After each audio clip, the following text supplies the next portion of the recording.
রাজধানীর শাহবাগ চত্বর।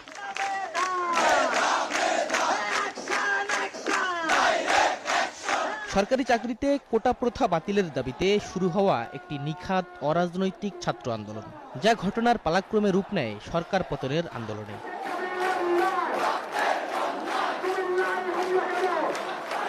15 জুলাইয়ের আগ পর্যন্ত বৈষম্য বিরোধী ছাত্র আন্দোলনের ব্যানারে হওয়া আন্দোলনে সরাসরি সমর্থন জানায়নি কোনো রাজনৈতিক দল। তবে গোপনে আন্দোলনের পরিকল্পনা প্রণয়ন সহ গুরুত্বপূর্ণ সিদ্ধান্তে ভূমিকা রাখে ছাত্রদল, ইসলামী ছাত্র শিবির সহ ফ্যাসিবাদ বিরোধী ছাত্র সংগঠনগুলো। স্বৈরাচার কর্তৃক শাসনকৃত এ স্বাধীন বাংলাদেশের এক প্রতিচ্ছবি মাত্র। আন্দোলনের শুরুর দিকে সংগঠনের পুরো শক্তিকে সম্পৃক্ত করা থেকে বিরত থাকে ইসলামী ছাত্র শিবির। তবে ঢাকা বিশ্ববিদ্যালয়ে শিক্ষার্থীরা যেন বাধার মুখে না পড়ে সে চিন্তা থেকে ক্যাম্পাসের প্রবেশ মুখগুলোতে ঢাকা মহানগরীর নেতাকর্মীদের অবস্থান নেয়ার নির্দেশ দেয় তারা। 15 জুলাই ছাত্রলীগ যুবলীগের নেতাকর্মীদের সাথে মুখোমুখি লড়াইয়ে অংশ নেন শিবিরের ঢাকা মহানগর উত্তর, দক্ষিণ ও পূর্ব শাখার নেতাকর্মীরা।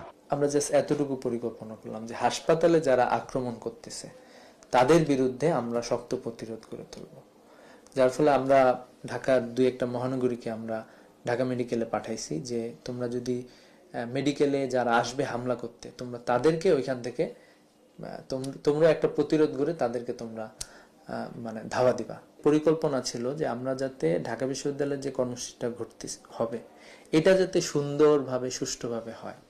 এই জন্য ঢাকা সিটি কলেজে ওদেরকে আমাদের নির্দেশনা দেয়া ছিল যে ঢাকা কলেজ, সিটি কলেজ সহ আমাদের মহানগর পশ্চিমও ওইখানে যুক্ত হয়েছিল যে আপনারা যে করে হোক ওইখানে থাকবেন, শক্ত প্রতিরোধ গড়ে তুলবেন। আন্দোলনের এক পর্যায়ে পাবলিক বিশ্ববিদ্যালয়গুলো বন্ধ হয়ে গেলে বেসরকারি বিশ্ববিদ্যালয় ও কওমি মাদ্রাসার শিক্ষার্থীদের মাঠে নামাতে কাজ শুরু করে ছাত্র শিবির, যার কারণে আন্দোলনের ধারাবাহিকতা অব্যাহত থাকে। আন্দোলনের এক পর্যায়ে ক্যাম্পাস বন্ধ হয়ে যায়, ছাত্রদেরকে ক্যাম্পাস থেকে বের করে দেওয়া হয়, বিশেষ করে ঢাকা ইউনিভার্সিটি, জাহাঙ্গীরনগর বিশ্ববিদ্যালয়।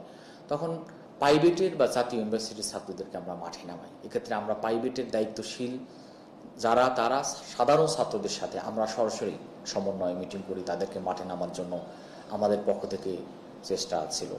তার কারণে আমরা দেখেছি যে পাবলিক ইউনিভার্সিটি বন্ধ হয়ে গেলে প্রাইভেটের ভাইয়েরা মাঠে ছিল, প্রাইভেট ইউনিভার্সিটির ছাত্ররা মাঠে ছিল।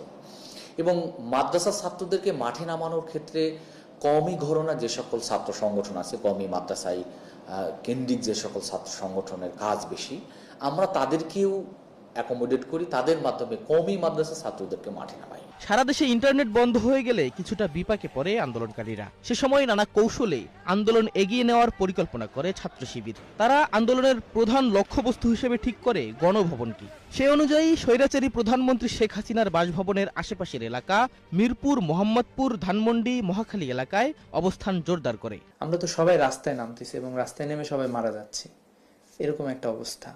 কিন্তু আন্দোলনের কোনো সেন্ট্রাল ডিরেকশন নাই যে আন্দোলনকে আমরা শুধু রাস্তায় নামবো, গুলি খেয়ে আমরা মারা যাব, নাকি গুলি খেয়ে আমরা আমাদের কোনো ডেস্টিনেশনের দিকে আগায় যাব।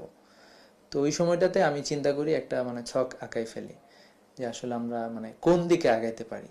সেই আলোকে আমরা একটা পরিকল্পনা করি, সেটা হচ্ছে গণভবনকে ঘিরে, যেখান থেকে আমাদেরকে মারার নির্দেশ আসতেছে আমরা সবাই সেদিকে মুভ করব। আন্দোলনের শেষ দিকে সমন্বয়কদের একাংশ আটক হলে ভাঙ্গন সৃষ্টি হওয়ার আশঙ্কা থেকে সমন্বয়কদের দ্বিতীয় লেয়ার তৈরি করা হয় শিবিরের পরামর্শে। এ সময় ঐতিহাসিক 9 দফা প্রস্তুত ও প্রচারের কাজটিও করে ছাত্র শিবিরের নেতাকর্মীরা। শাহিদুজ্জামান সাকিব, 71, ঢাকা।